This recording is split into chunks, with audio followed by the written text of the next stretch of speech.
Tak puas setelah Vietnam menang melawan Guam, supporter Vietnam merasa frustasi dengan permainan timnas U20 mereka.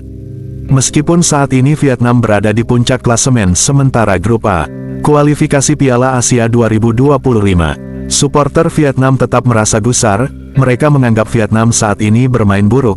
Level Vietnam disetarakan dengan Kamboja dan Laos, jauh di bawah Indonesia dan Thailand. Dan pesimis dengan timnas mereka, membanggakan Vietnam untuk saat ini adalah sebuah hal naif bagi mereka. Berikut komentar supporter sepak bola Vietnam yang berhasil kita himpun. Terbaru, Vietnam menjadi juara di turnamen Asia Tenggara U23, namun prestasi junior Indonesia hanya memiliki prestasi di level U16 dan U19, dan timnas Vietnam U23 masih menjadi bosnya, dengan 2 piala berturut-turut. Aku selalu mempermalukan diriku sendiri, hidupku jarang dipenuhi kebahagiaan, keluargaku tidak bahagia. Tim Vietnam menghajar tim yang lemah, tapi mereka tidak tahu cara bermain sepak bola. Temui Thailand dan Indonesia, apakah Vietnam bisa menang? Vietnam bertarung sengit dengan Suriah. Hari ini, Suriah juga menang melawan Bhutan dengan 1 gol. Thailand dan Indonesia, kalian masih di level remaja, panggil Vietnam dengan sebutan ayah.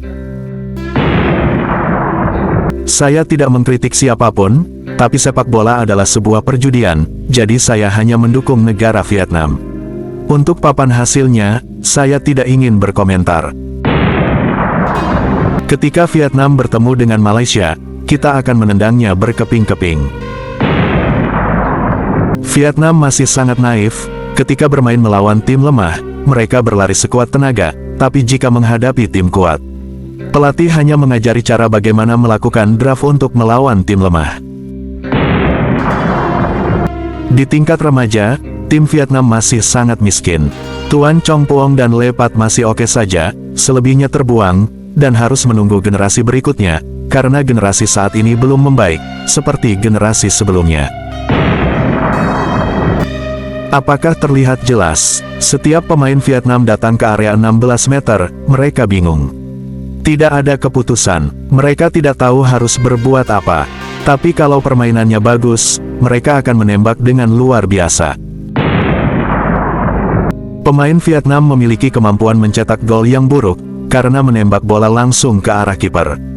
Di negara maju, mereka melatih pemainnya untuk menendang bola ke arah sudut, agar bolanya tidak melambung.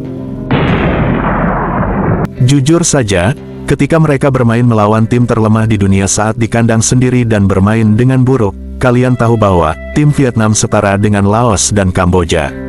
Vietnam sudah buruk sejak level junior.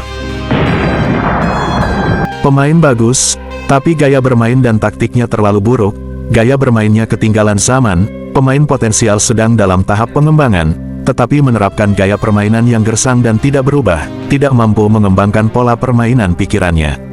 Bagaimana mereka bisa memotong hanya dengan cara begitu?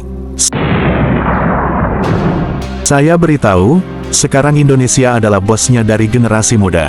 Bahkan Thailand pun harus kalah jika bertemu dengan Indonesia. Pelatihan orang-orang Indonesia itu bagus. Sedangkan untuk timnas utama sudah banyak yang dinaturalisasi, tidak mudah untuk memakannya mengalahkan Indonesia.